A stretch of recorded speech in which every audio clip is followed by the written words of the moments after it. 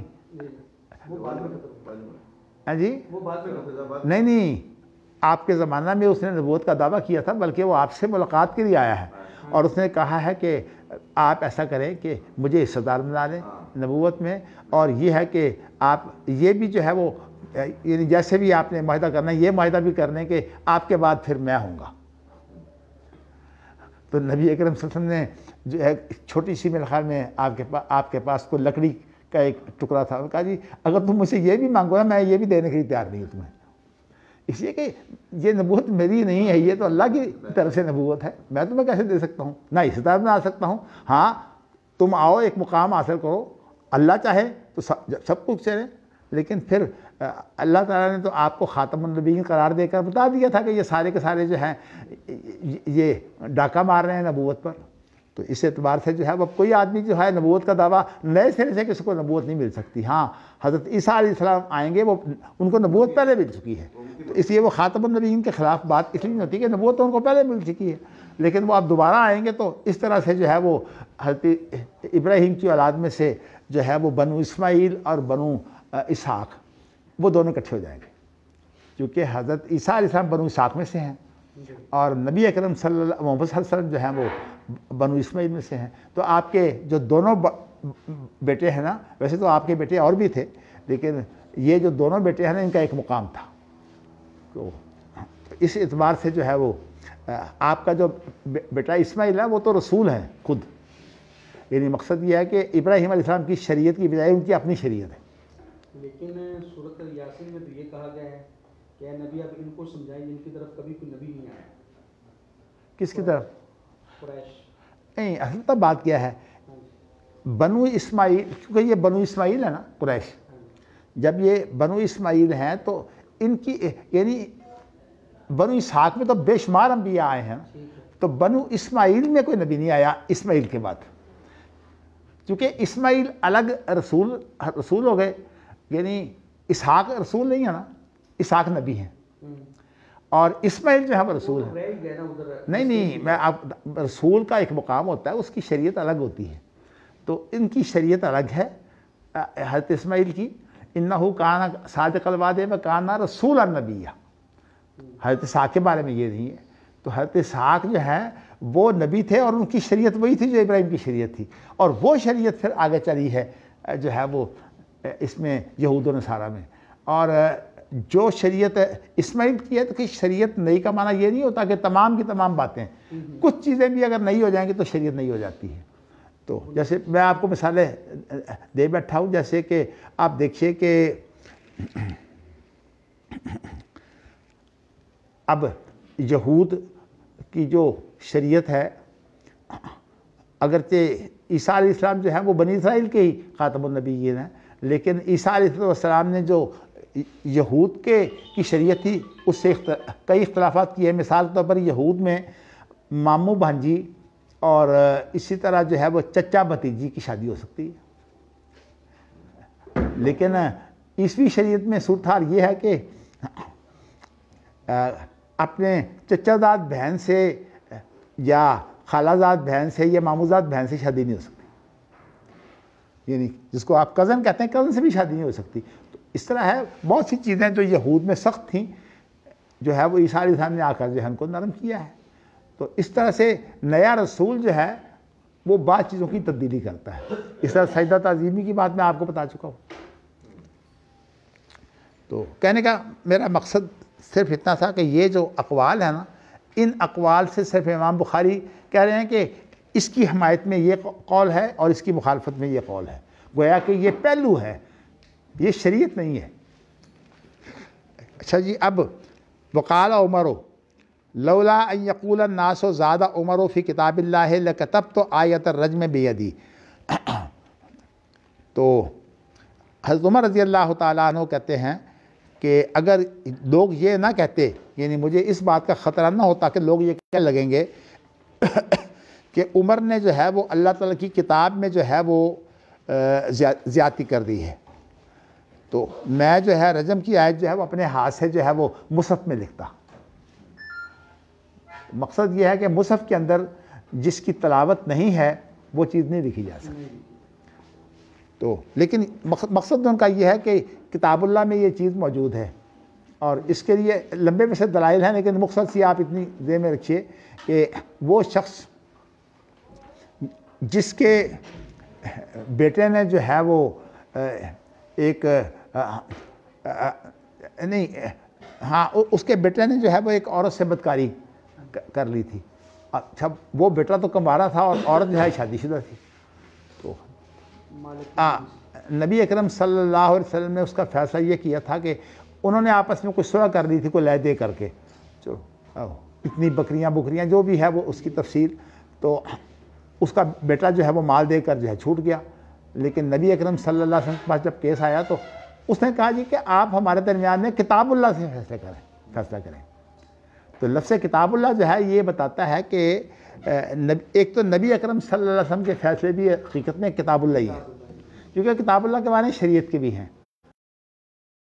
وہ تو اصل میں اسی کی جب وضاحت ہے، اسی کے مختلف پہلوؤں کی وضاحت ہوتی ہے اللہ کے، تو وہ پھر نئی چیز تو نہ ہوئی۔ تو اس لیے سنت کو اگر آپ بنیادی طور پر دیکھیں تو وہ دیکھنے میں نئی چیز ہے،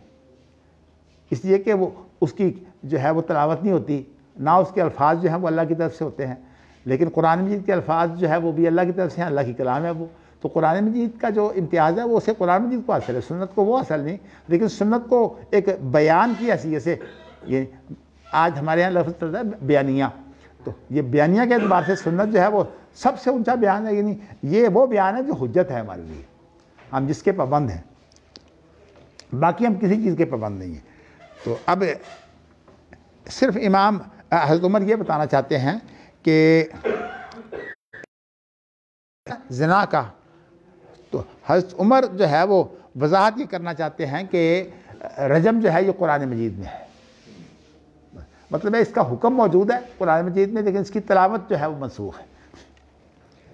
اچھا، اس کے بعد پھر اسی کی تائید کے لیے، یعنی جو بات ہوئی ہے امام بخاری کا طریقہ کار یہ ہوتا ہے نا، بعض اقوال پھر ان کی تائید کے لیے بھی لے آتے ہیں۔ وَأَقَرَّ مَاعِزٌ عِنْدَ النَّبِيِّ بِالزِّنَا أَرْبَعًا فَأَمَرَ بِرَجْمِهِ۔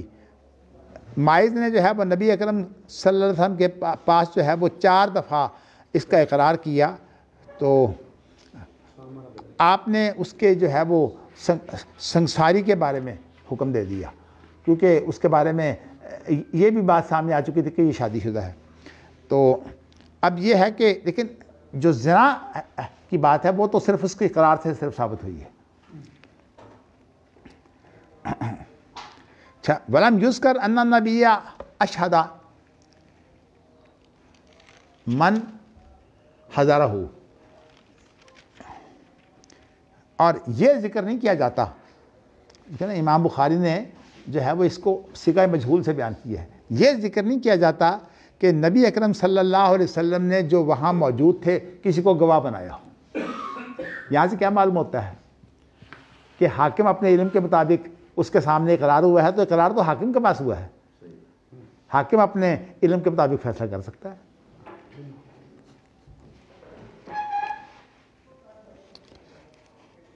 تو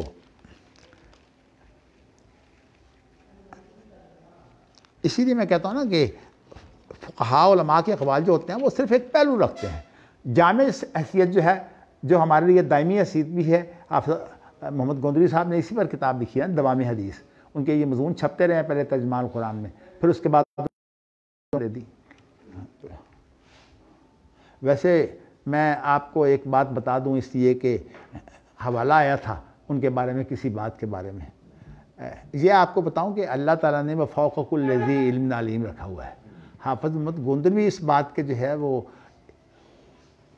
اقرار کرتے ہیں، اور خود میں نے ان کی تقریر سنی ہے. حافظ ثناء اللہ اور مولانا عبدالسلام کیلانی یہ مجھ سے 2 سال پہلے مدینے گئے ہیں. اس وقت میرا مدینے جانے کا پروگرام نہیں تھا. حافظ عبداللہ صاحب جو میرے تائے تھے وہ کہتے تھے بیٹا میں تمہیں 6 مہینے کے لیے بھیج دوں گا، صرف عربی زبان اپنی ٹھیک کرانا، باقی تمہیں مدینہ جا کے پڑھنے کی ضرورت نہیں ہے. مقصد یہ ان کا، کیونکہ میں ان کا بھتیجا تھا، وہ مجھے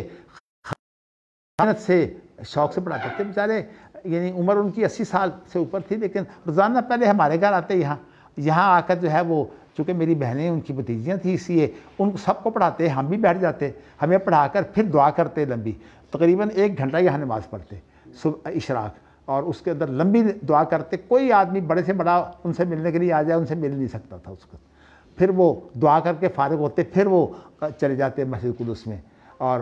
میں بھی ان کے ساتھ چلا جاتا. تو اس طرح سے جو ہے وہ صورتحال تھی. ہمارے والد صاحب کے بعد کی بات ہے نا. تو اس طرح انہوں نے بیچارے نے میرے لیے بڑی محنت کی. ان کا خیال یہ تھا کہ یہ انشاءاللہ میری وجہ سے جو ہے وہ اپنے علم کی تکمیل کر لے گا. مگر ایک بات ضرور ہے کہ میں کامل تو نہیں ہوں، لیکن الحمدللہ میرے دل میں وہی عزت ہے جو حافظ محمد گوندری صاحب کی عزت جو ہے وہ مولانا رمضان سلفی کی، کیونکہ انہوں نے جتنی بخاری کی شرح کی ہے وہ ساری افادات گوندری لکھ کر جو ہے وہ شرح کی ہے. تو میں بھی حقیقت یہ سمجھتا ہوں کہ میرا اگر کوئی میرے پاس کوئی چیز ہے تو وہ ساری جو سارا فضل ہے وہ سارا میرے اساتذہ کے پاس ہے. اور ان میں چونکہ میرے بنیادی استاد اور میرے ویسے بھی خاندانی سرپرست یہ بزرگ تھے، اس لیے ان کے بارے میں تو ظاہر ہے کہ میں کہہ سکتا ہوں میں نے ہر وہ چیز سیکھی ہے جو ان کے پاس تھی، اور وہ کوشش کرتے تھے. ہمارے والد صاحب بڑے بیمار تھے، اس بیماری کے باوجود جو ہے مجھے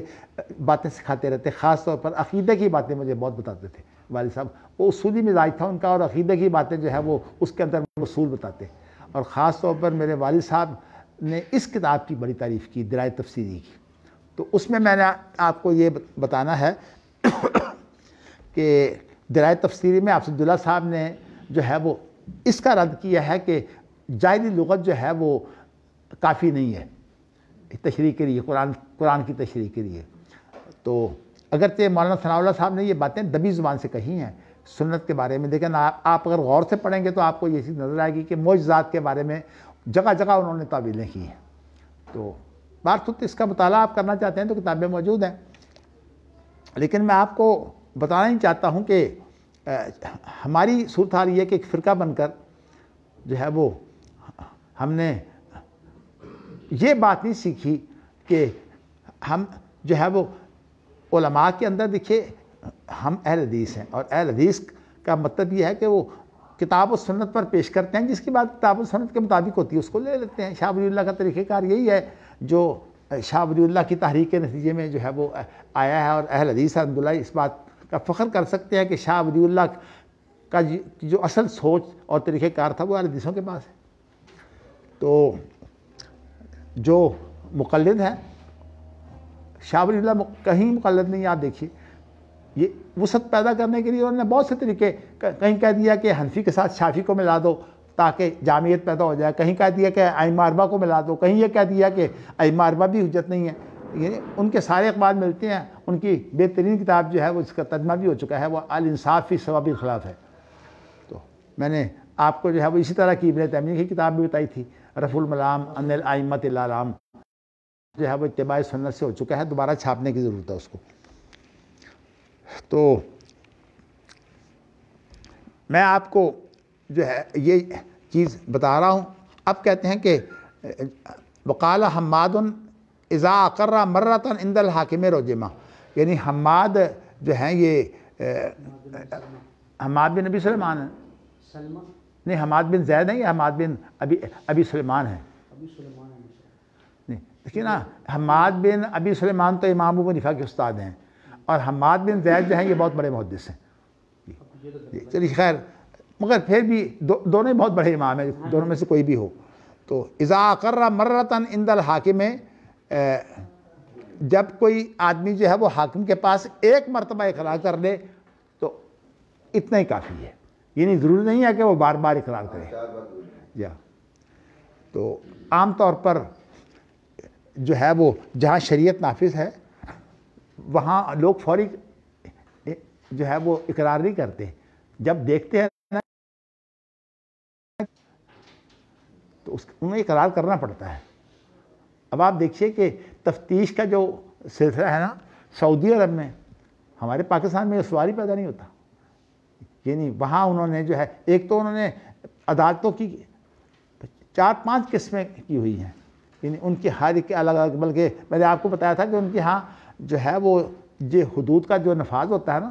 وہ بھی عدالت ہی کرتی ہے، یعنی نفاذ بھی عدالت کی نگرانی میں ہوتا ہے، اور اس کو کہتے ہیں کہ محکمہ تنفیذ، محکمۃ التنفیذ. اور یہ چند سال پہلے جو ہے وہ اس کو انہوں نے قائم کیا ہے، محکمہ تنفیذ کو. میں نے اپنے مضمون میں ذکر کیا ہے اس کا. ان کے جو اسی طرح ان کے جو طریقے ہیں کہ قاضیوں کا محاسبہ، سعودی عرب میں قاضیوں کا محاسبہ بہت سخت ہے. اگر اتنا محاسبہ سخت نہ ہو تو بڑی دھاندلیاں ہوں. اور پھر ایک بات یہ بڑی اہم ہے کہ وہاں قاضی کا شریعت کا ماہر ہونا ضروری ہے. ہمارے ہاں تو ہے وہ اس کو کچھ پتہ ہی نہیں ہوتا، قانون لوگوں کا بنایا ہوا ہے، اس نے وہی نافذ کرنا ہوتا ہے. ویسے یہ ہے کہ وہ ذہین ہوتا ہے، تیز ہوتا ہے، بس اس کو قاضی بنا دیے. لیکن یہ بھی آپ کو بتاؤں کہ ضروری نہیں ذہین ہو، اصل میں جو جج ہوتے ہیں ان کے رشتہ دار ہی پھر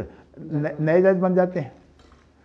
اور یہی ان کی کامیابی ہوتی ہے کہ ہم اپنی اولاد کو جج بنا کر پھر دنیا سے چلے جاتے ہیں. اولاد کیا، داماد تک جو ہے وہ میں جو وہاں پر ایک محکمہ ہے تحقیق الادعاء، جی یہ محکمہ یہ عدالت سے پہلے تحقیق کرتا ہے. میں آپ کو بتاؤں نہیں، ادعاء العام کا جو محکمہ ہے وہ اصل میں اٹارنی کا محکمہ ہے. اچھا، حکومت کا وکیل ہو، اچھا، جو جو حکومت کی طرف سے مدعی ہوتا ہے نا. آپ کو میں یہ بتاؤں کہ ہمارے ملک میں بھی یہ بات ہے، آپ نے حکومت کے خلاف اگر کوئی کیس کرنا ہونا تو سب سے پہلے جو ہے یہاں ایڈوکیٹ جنرل جو ہے نا اس کے بعد اس کے دفتر میں آپ جا کے جو ہے وہ دیں گے اپنا کیس. اچھا، اس لیے مثلا LDA ہے، اس کے خلاف آپ کیس کرتے ہیں تو آپ ایک تو عدالت میں کیس دائر کریں گے، اور اس سے پہلے جو ہے وہ جو ایڈوکیٹ جنرل ہوتا ہے نا اس کے بعد جانا تو وہاں وہ جو کاپی ہے نا، اسی لیے خود بخود ایڈوکیٹ جنرل جو ہے نا وہ مطلب آ جاتا ہے حکومت کی طرف سے. تو اصل میں جب فیصلہ ہوتا ہے تو اس وقت ایک تو جج ہوتا ہے فیصلہ کرنے والا، اور جج کے ساتھ جو ہے وہ فیصلہ لکھنے والا بھی جو ہے وہ ایک آدمی ہوتا ہے،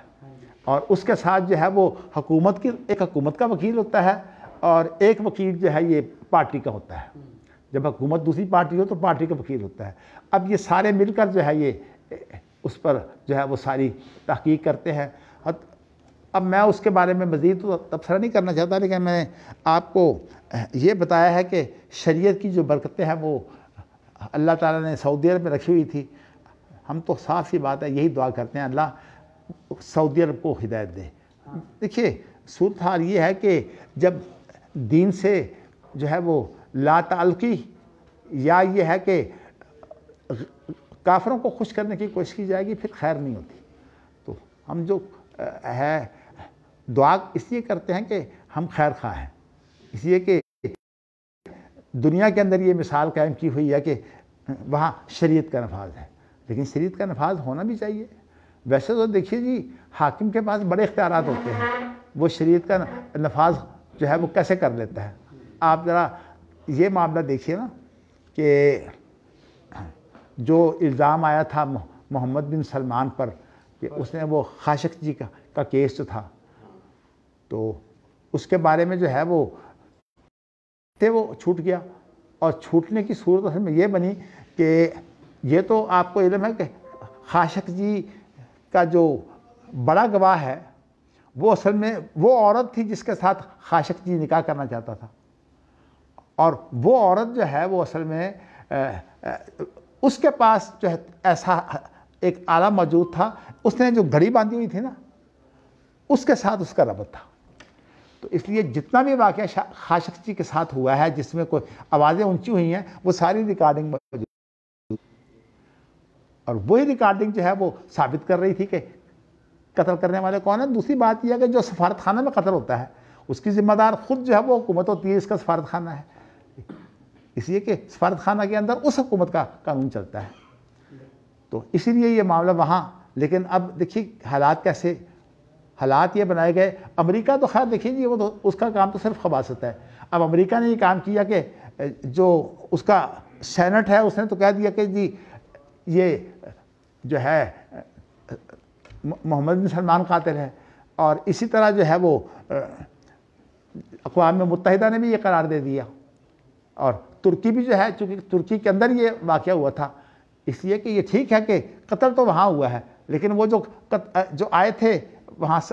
سعودی عرب میں، ان کا تو آخر اندراج ہوتا ہے، اندراج کے بغیر تو نہیں جاتے ہو. ہاں، کوئی آدمی پاسپورٹ جو ہے وہ پاسپورٹ پر اندراج ہوتا ہے کہ فلاں وقت فلاں جگہ آیا ہے اور فلاں وقت چلا گیا ہے. اس اعتبار سے لیکن حالات ایسے بن گئے. تو لیکن میں آپ کو بتاؤں کہ سعودی عرب کا پہلے رویہ بالکل اور تھا. یہی سلمان نے جو ہے وہ ایک شہزادے کو جو ہے وہ اسی طرح ایک معاملے میں جس کی گولی سے جو ہے وہ اس کا ساتھی جو ہے وہ قتل ہو گیا تھا، تو اس کو جو ہے وہ قصاص میں سزا دی تھی سلمان نے. تو کہنے کا مقصد یہ ہے کہ لیکن یہاں کیوں بچ گیا؟ بچ اس لیے گیا کہ جو اس کا خاندان یہاں تھا نا، وہ تو ابھی منگیتر تھی، اس سے ابھی شادی نہیں ہوئی تھی نا، جس کے پاس ثبوت تھا. تو جو اس کا خاندان جو تھا وہ باہر تھا، ان کو انہوں نے جو ہے وہ راضی کر لیا. ظاہر ہے کہ وہ بیوی خوش تو نہیں تھی نئی بیوی پر، تو اس کی بیوی اور بچے جو ہیں وہ راضی ہو گئے. ان کو جو کچھ جو ہے وہ دے سکتے تھے انہوں نے راضی کر دیا. اب ظاہر ہے کہ جب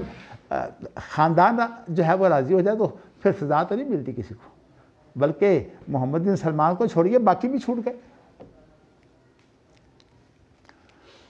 تو میں صرف آپ کو سمجھانے کے لیے، باقی دیکھیے جی، نہ ہم لوگ معصوم ہیں نہ وہ معصوم ہے، لیکن میں یہ کہتا ہوں کہ یہ برکتیں جو ہے نا شریعت کے نفاذ کی، اللہ تعالیٰ ان کو جو ہے وہ محفوظ رکھے. اس لیے کہ تھوڑا بہت اس وقت جو ہے جو اسلام اور شریعت کا تصور موجود ہے، یعنی پوری دنیا میں آپ یہ سمجھیے کہ واحد ملک ہے کہ وہاں جج بھی کتاب و سنت کا پابند ہے، اور یہ ہے کہ ہر حاکم بھی جو ہے وہ کتاب و سنت کا پابند ہے، اس لیے کہ ان کا دستور کتاب و سنت ہے. ہمارے ہاں تو جو ہے جو مرضی قانون بنا دو. بلکہ آپ کو یہ بتاؤں کہ ایک جج تھا، اس نے سارا قانون جو ہے نا اس کا جائزہ لے کر اس کو سب کو جو ہے وہ مسلمان کر دیا، کہ سارا قانون اسلامی ہے. وہ فیڈریشن کورٹ کا جج تھا، وہی ہے جس نے جو ہے وہ یہ فیصلہ کیا تھا نا کہ رجم اسلام میں نہیں ہے. اسی نے جو ہے سارا جائزہ لے کر سارے دستور کا تو خیر جائزہ وہ لے ہی نہیں سکتے، اس لیے کہ فیڈریشن کورٹ کا اختیار نہیں ہے. دستور بھی اور پروسیجرل لا بھی جو ہے یہ تو سارے کے سارے اسی طرح جو ہے وہ جو مختلف مطلب ہے عدلیہ کے ٹریبونل وغیرہ وہ ہوں، یعنی فیڈریشن کورٹ کا اختیار بڑا ہی محدود ہے. دستور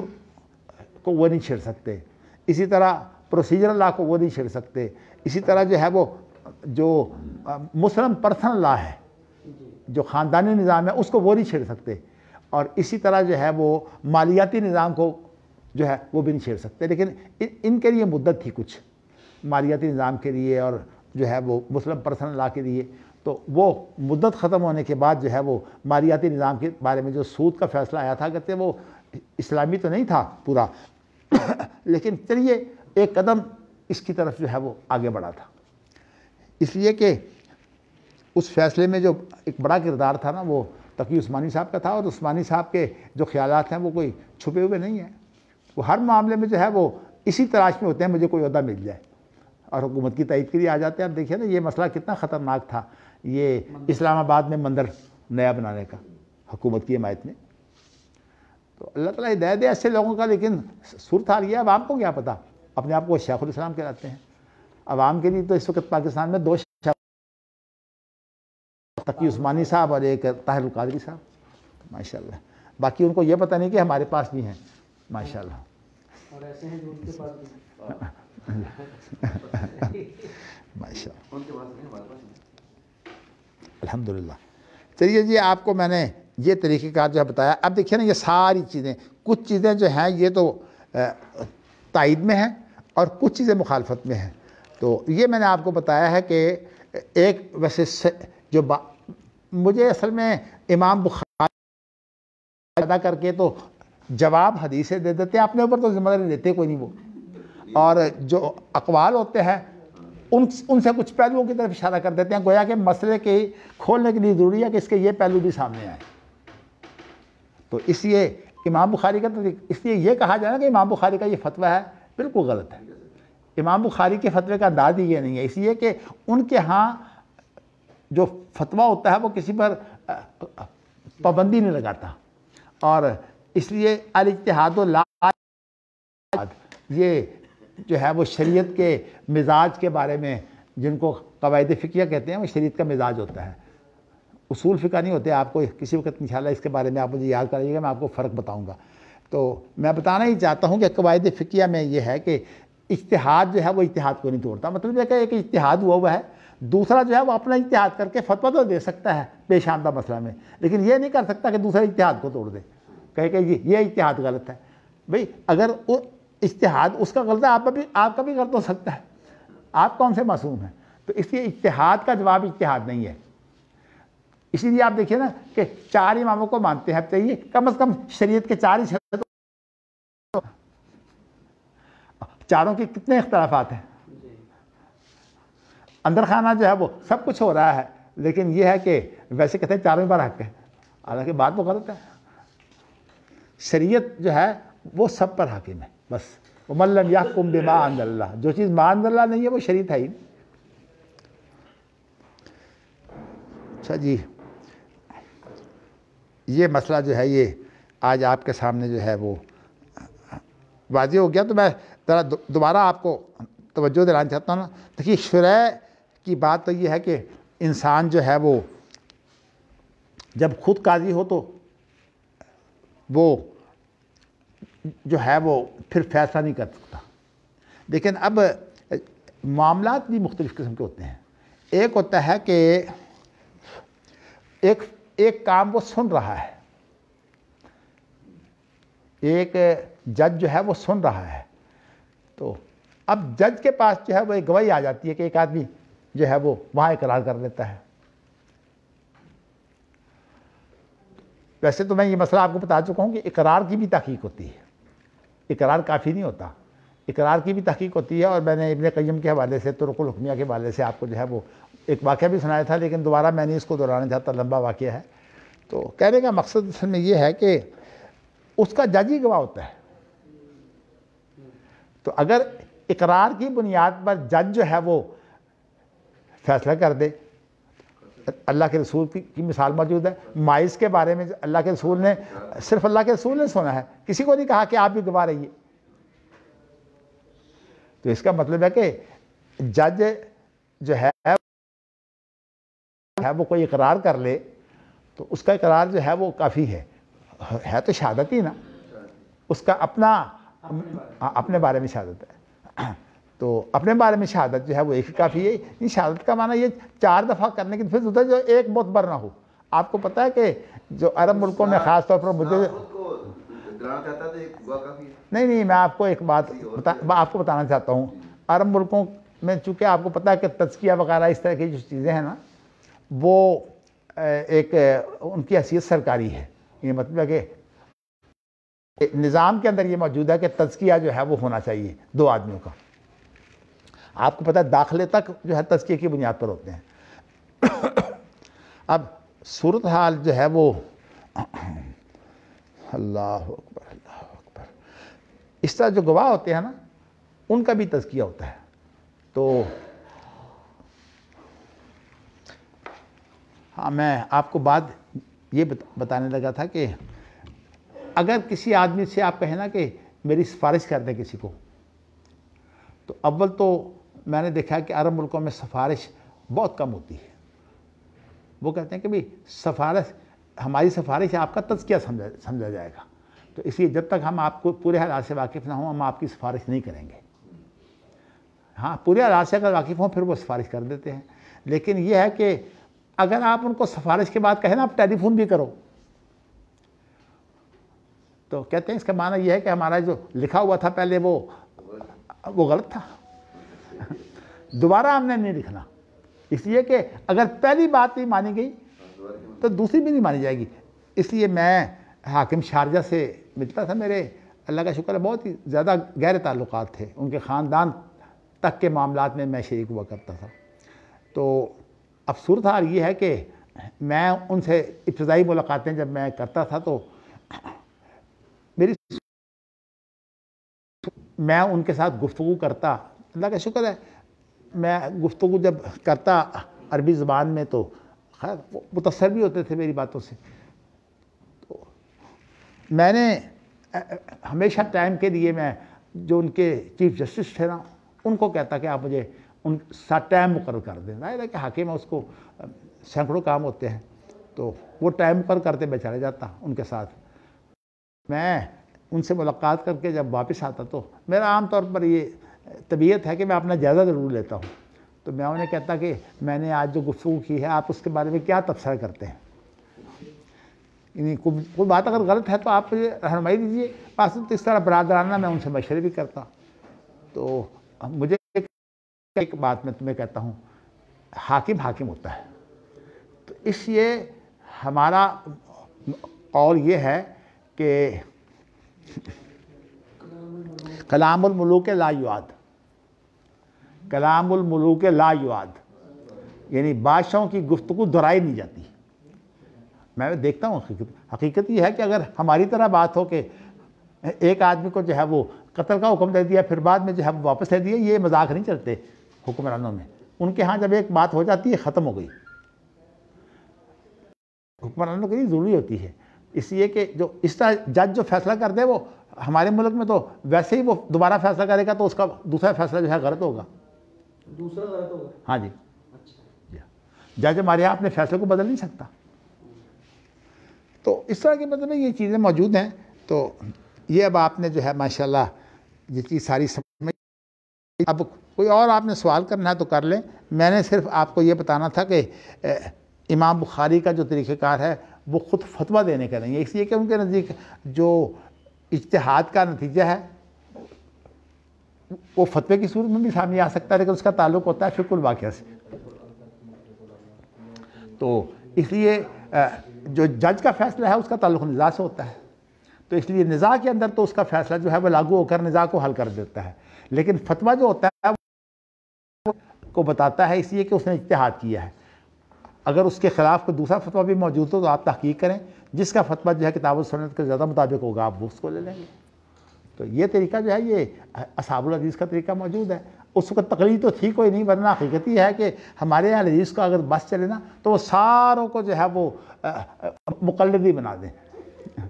جب وہ اس بات پر آتے کہتے مجھے اصل میں یہ دعوے جو ہیں نا یہ پسند نہیں ہیں۔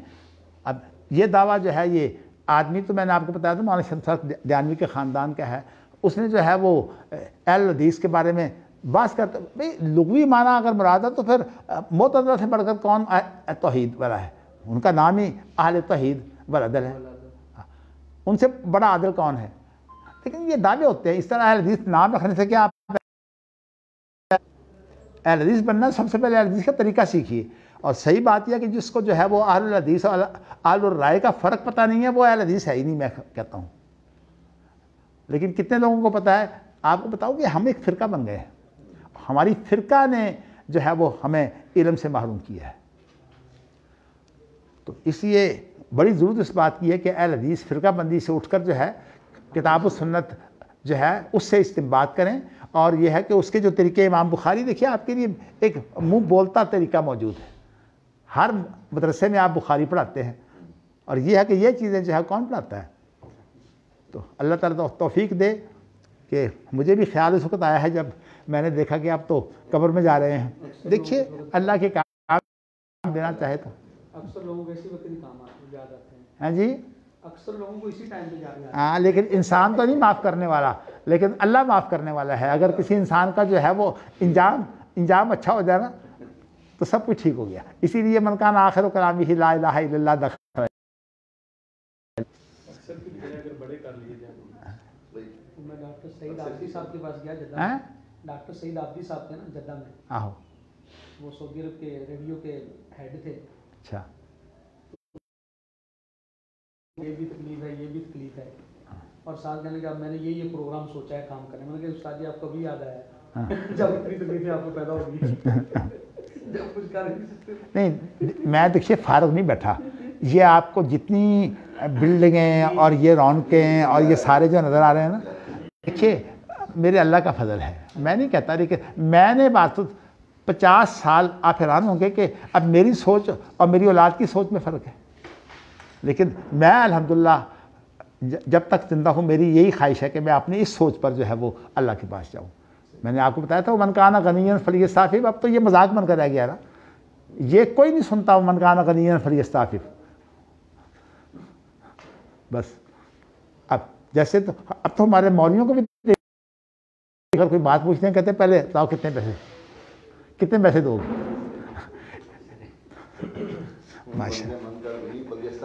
ہاں جی، فلیستکثر سے تو ہمارے یہاں ماشاءاللہ مثال تو بنی جاتی ہے۔ آپ کی غیر موجودگی میں ماشاءاللہ ایک ذوالنورین بھی آتے ہیں، آپ تو ذوالانوار ہے نا، تو وہ ذوالنورین بھی آتے ہیں ماشاءاللہ۔ یہ ان کی بات آپ کے سامنے ہوئی تھی، آپ کو یاد ہے۔ تو اب بات یہ ہے کہ فتوے اب من گڑت ہیں، خود جن اہل حدیثوں کو یہ سمجھ نہیں آتی کہ کتاب و سنت جو ہے وہ ہمارا دستور ہے، اور کیا کریں گے؟ دیکھیے ایک بریلوی ہے، میں نے اس کا مضمون پڑھا، دیکھیے مجھے اللہ کی طرف سے، یہ غامدی کا ساتھی ہے اور اس نے غامدی کے اوپر بڑی تنقید کی ہے، اب وہ اس کے مخالف ہے، اس کا نام ہے رفیق چودھری۔ ہاں رفیق چودھری بریلوی ہے، پڑھا ہے جامعہ نعیمیہ میں، لیکن اللہ تعالیٰ نے اسے ہدایت اس طرح دی کہ پہلے جماعت اسلامی میں شامل ہوا، اور جماعت اسلامی میں شامل ہونے کے بعد جو ہے اس کے اندر کچھ تبدیلی آئی۔ خالد علوی بھی بریلوی تھے، اچھا وہ بھی اسی طرح جماعت اسلامی میں شامل ہونے کے بعد جماعت اسلامی جو ہے وہ یہ جو فرقہ وارانہ تعصبات ہیں نا اس میں کمی کر دیتی ہے، لیکن فقہ حنفی میں کمی نہیں کرتی، اس کے لیے بڑے پکے ہوتے ہیں۔ جو کہ میں نے قاضی حسین احمد کے ساتھ کام کیا ہے نا، فقہ حنفی میں بڑے پکے تھے، باقی سب معاملوں میں جو ہے وہ شیعہ تک کو جو ہے وہ۔ تو میں آپ کو یہی بات بتانا چاہتا ہوں کہ انہوں نے اجتہاد نمبر جو نکالا نا یہاں دیار سنگھ ٹرسٹ لائبریری نے، اس کے اندر جو ہے ایک مضمون لکھا، اس میں انہوں نے یہ لکھا کہ قرآن مجید کی یہ جو بات ہے نا کہ اتنی آیتیں جو ہیں وہ احکام کی آتے ہیں 500 اور اس طرح اتنی حدیث، کہتے ہیں یہ بالکل غلط ہے، تمام کا تمام قرآن مجید جو ہے اس کے اندر احکام موجود ہے، ان سب کا تعلق احکام سے ہے۔ احکام اصل بات ہے کہ قصص جو ہیں وہ آپ کو کہانیاں سنانے کے لیے نہیں پیش کیے گئے، اس کے اندر جو ہے وہ آپ کے لیے ایک مثالی زندگی ہے۔ جب مثالی زندگی جائے یہ بھی احکام ہوتے ہیں، مثال سے بھی احکام دیے جاتے ہیں، انجیل ساری کی ساری مثالوں سے احکام دیے جاتے ہیں۔ تو مگر میں کہتا ہوں کہ بریلوی کو جو ہے یہ اللہ نے توفیق دی ہے کہ وہ یہ مضمون لکھے، مجھے خوشی ہوئی، اور ہمارے حافظ صلاح الدین صاحب کا مضمون ان سے بہت کم تر ہے، اسی پرچے میں حافظ صلاح الدین صاحب کا بھی مضمون ہے۔ اصل میں بات یہ ہے کہ حافظ صلاح الدین صاحب کو اللہ تعالیٰ غریق رحمت کرے، حافظ صلاح الدین صاحب جو ہے فرقہ وارانہ ذہن ان کا تھا، یہ فرقہ وارانہ ذہن جو ہے نا کہ اس لیے ہمارے ہاں جو کہتے ہیں کہ اگر ایک حنفی کو جو ہے وہ آپ نے شکست دے دی ہے بات بڑے کامیاب ہے۔ میں کہتا ہوں کہ حنفی کو تو آپ نے شکست دی، پہلے یہ دیکھیے کہ آپ جو ہے وہ کتنے اہل حدیث ہیں۔ تو بار تو اب میں سب کا نام نہیں لینا چاہتا، اس لیے کہ اسی پرچے کے اندر اجتہاد نمبر کافی ضخیم ہے جو میں نے ان دنوں دیکھا۔ تو جب میں نے دیکھا تو حافظ صلاح الدین صاحب کا مضمون بھی میں نے دیکھا اور اس کا مضمون بھی میں نے رفیق چودھری کا دیکھا، چونکہ یہ دونوں رفیق چودھری میرے ساتھی بھی ہیں، انہوں نے غامدی کے خلاف کافی کام کیا ہے، کتابیں لکھی ہیں، تو چونکہ وہ غامدی کے ساتھی رہے ہیں اس لیے اللہ تعالیٰ نے انہیں کافی ہدایت دی ہے، اور ہیں تو ابھی تک وہ حنفی، لیکن الہدا میں جو ہے وہ پڑھاتے ہیں ایک عرصہ سے عورتوں کو. تو کہنے کا مقصد یہ ہے کہ انہوں نے اب تفسیر بھی لکھی ہے 8 جلدوں میں. غالباً مجھے 6 جلدیں دے گئے تھے، کہتے تھے باقی جو جلدیں انشاءاللہ آپ کو پہنچا دیں گے. تو مطلب یہ ہے کہ کافی سلجھے ہوئے آدمی ہیں. لیکن ایک بات آپ کو بتاؤں کہ اہل الرائے کا جو مسئلہ ہے نا، اس سے نہیں بچ سکتے نہ مولانا مودودی، نہ رفیق چودھری، نہ کوئی اور. یہ اہل الرائے کا مسئلہ جو ہے یہ سمجھنے والا ہے، اور اگر انسان اس کو سمجھ جائے نا تو اس کو سارے طریقے آ جائیں گے. اب آپ یہ بتائیے کہ ہمارے اہل حدیث کا طریقہ بھی اہل الرائے کا ہے خود جو ہے وہ. بلکہ مولانا مثلا بٹالوی کا تو اشاعت السنہ میں یہ قول بھی موجود ہے کہ میں امام ابو حنیفہ کا اجتہادی مسائل میں ان کا مقلد ہوں. مطلب ان کا یہ ہے کہ کتاب و سنت اصل میں یہ ابتدائی جو گفتگو ہوتی ہے وہ اسی طرح کی ہوتی ہے. آپ کو بتاؤں شاہ ولی اللہ نے تقریر کی خلاف باتیں کی ہیں، لیکن کس طرح سنوار کر طریقے سے. مولانا مثلا بٹالوی کی یہ بات جو ہے یہ اصل میں بڑی دور کی ہے. مقصد ان کا یہ ہے کہ لوگوں سے مقابلہ تو ہو نہیں سکتا، تعداد تو ساری ان کی ہے اور قوت بھی ان کے پاس ہے. تو اب آپ یہ کہیے کہ